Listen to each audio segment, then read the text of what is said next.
Cholesterol, the lie that's been on your plate for decades. You've heard it all your life. Avoid eggs, cut out butter, stay away from red meat. Why? Because of cholesterol. But what if I told you that entire message was built on shaky ground? That cholesterol isn't the villain it's been made out to be, and that your body actually needs it to survive. Today, we're peeling back the curtain on one of the biggest nutrition myths ever sold to the public. And trust me, once you hear the full story, you'll never look at your breakfast the same way again. The fear of cholesterol didn't just appear out of nowhere. It started decades ago, in a time when heart disease was on the rise, and people were desperate for answers.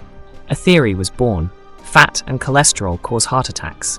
It made headlines, it sounded scientific, and it gave us a clear enemy to blame.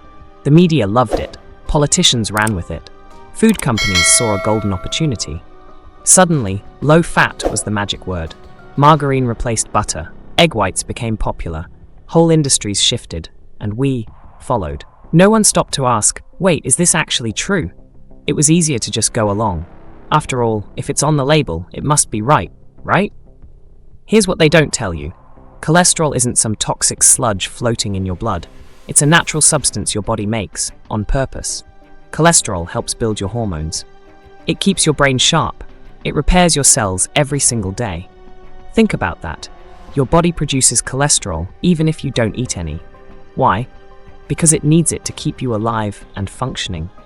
Demonizing cholesterol is like blaming firefighters for showing up at a burning house. They're not the cause, they're part of the response. So if cholesterol is natural and necessary, why are we still so scared of it? One word: medication. Once cholesterol was labeled a threat, the next step was obvious: find a drug to lower it. That's where statins came in. A powerful solution to a problem that may have been misunderstood from the start. Now, don't get me wrong, these drugs can help certain people, but for many they've become a lifelong prescription without much thought. It's like fixing a squeaky door with a sledgehammer. Sure, it might work, but what's the long-term damage? And when millions of people are taking a pill every day for a problem they might not actually have, you have to ask, who's really benefiting? Let's shift the focus for a second.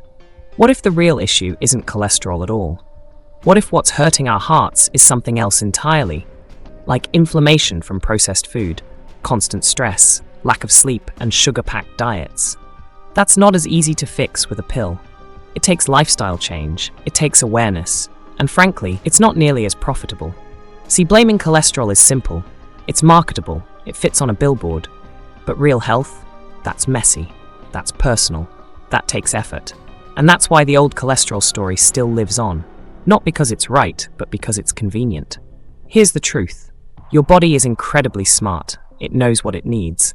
It doesn't produce cholesterol by accident. So the next time you hear cholesterol is bad, ask yourself, bad for who? For your body, or for a business model? The real danger isn't in your breakfast.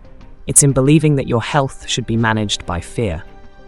It's time to take the narrative back, not from food, but from the system that told you to fear it.